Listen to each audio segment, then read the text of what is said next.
The Sun Microsystems co-founder and Wayne co-founder, executive chairman Scott McNealy. Scott, good to have you. What do you make of this? They pulled it, but it's not dead in some of these other locales.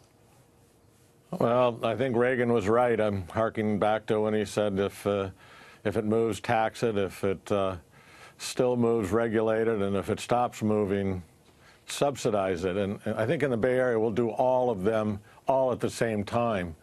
But it's this is all just, I think it's going to have a lot of voice here because people like to spend other people's money here. You know, it's a conundrum for a lot of the high-tech executives. I'm not trying to stamp a label on all of them, but it's fair to say Jeff Bezos of Amazon is slightly to the left. But he also has a fiduciary responsibility to his shareholders and elsewhere not to incur costs that are the government's responsibility. So, of course, he laid it on the line here that this was not a good move. Other companies have said much the same.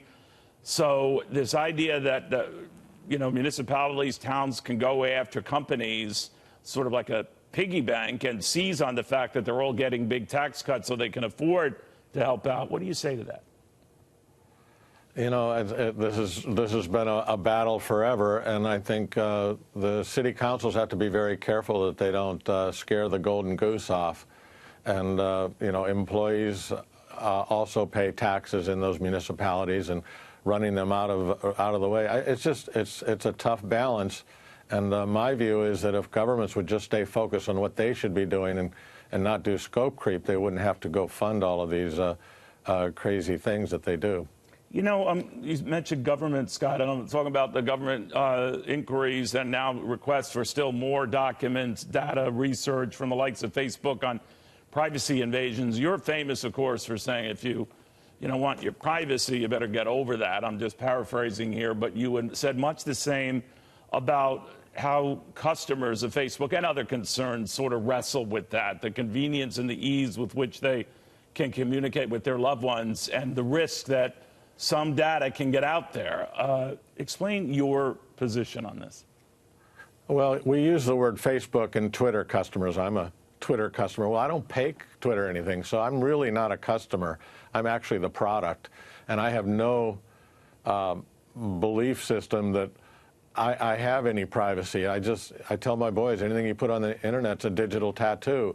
And the fact that they're out selling advertising and matching buyers with sellers using personal data that you've inputted should not be a surprise to anybody. And so I look at this and say, what's the big worry? Yeah, I'll probably say something here that might get me turned off of Twitter for a while. It seems like that's happening a lot. Right. But that's a risk I take. But you know what? That's not going to change my life. It really isn't. What could change my life is having the government have data on me, because they do health care, they do student loans, they do education, they do all kinds of audits, which I've had the pleasure of getting. And, these are the things that can actually impact your life. And it seems like the only people who actually have privacy anymore are corrupt government officials in different agencies who don't have to show their emails or deliver information, even when asked by Congress. All these people work for us, yet they're the ones that seem to be the only ones that have privacy, and they're the scariest of the bunch. I'm not really worried that Facebook and Twitter and all these other social media companies are going to change my life or impact my life. So if you hear that Facebook is sharing this data or this database on folks like you, I like the way that you look at yourself as you are the product on a service that you use free of charge. That doesn't bug you if Apple gets a hold of it or if other services get a hold of it?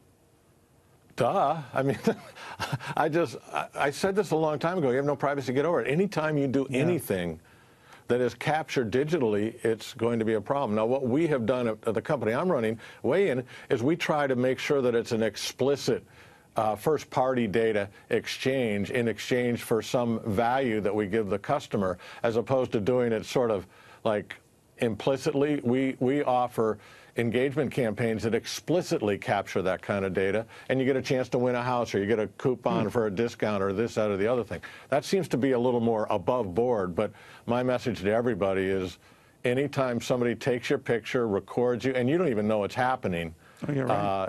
You got a digital tattoo. You know, I was thinking of you, Scott. I mean, you were ahead of a lot of curves here. I'm not just blowing you smoke, but even when you sold Sun Micro to Oracle, that was a deal way ahead of its time. And now we're seeing deals that go outside the conventional arena, like AT&T and the approval now to buy Time Warner. It set an entire entertainment field, media stocks in general, in play. Amazon and Apple get caught up in the speculation. What do you think of all this? Well, first of all, I think it was absolutely crazy that it took our government a year and a half to kind of rule on this thing. In that time, the FANG stocks, what's that, Facebook, Apple, right, Amazon, Netflix, and Google, they grew by over $1 trillion in market cap while we were screwing around in the courts trying to figure out. And what we're talking about is vertical integration that already exists with all the FANG companies. They all have studios, they all create content, they all have aggregation platforms and sophisticated ad platforms, and they all have direct-to-consumer. Do we have a shortage of, like, we have an epidemic of stuff coming at us over the top and to our phones and iPads, all the rest of it. We're all worried about our kids spending too much time doing this. And now we're worried about some vertical integration where we can do that. And the case against the AT&T on this was we need to make sure that they don't use their pricing power against cable companies. Really? I mean, people are cutting the cord like crazy. The number of subscribers are dropping off like crazy. Everybody's going over the top. I mean, it's sort of like trying to protect cab companies against Uber, Lyft, and everybody else that's coming along. It's just looking so much in the rearview mirror that, you know, everybody's a content creator. Go on my Twitter feed. I create content. I'm a publisher because I publish by retweeting on my Twitter account. And everybody is a subscriber to everything, some free and some not free, but we certainly don't have a shortage of places to get at basic productivity sappers or activity generators, as I call them. You know, and your point about Netflix and all of these other rising, you know, competitive threats to the traditional giants was something that Judge Richard Leon brought up in his nearly 200-page opinion here. Finally, I just, every time I have you, I always like to get your read of the political landscape, President Trump, how he's doing, the trade battles, all of the above. How do you think he's doing?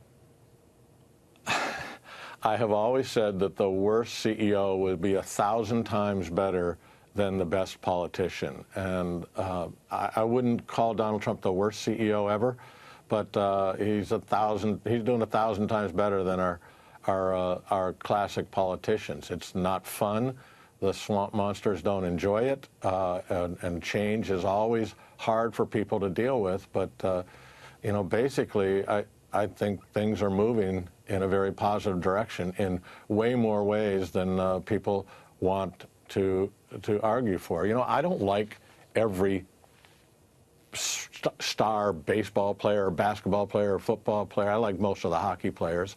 But the fact that I don't like them doesn't mean that I don't admire the job they're doing, and doesn't mean they ain't getting the job done. It's interesting you left out golf, because I know you're very good at it. I know your sons are very good at it, so you left that out. But we'll see. That's another interview. All right. Thanks, buddy. Scott McNealy, thank you very, very much.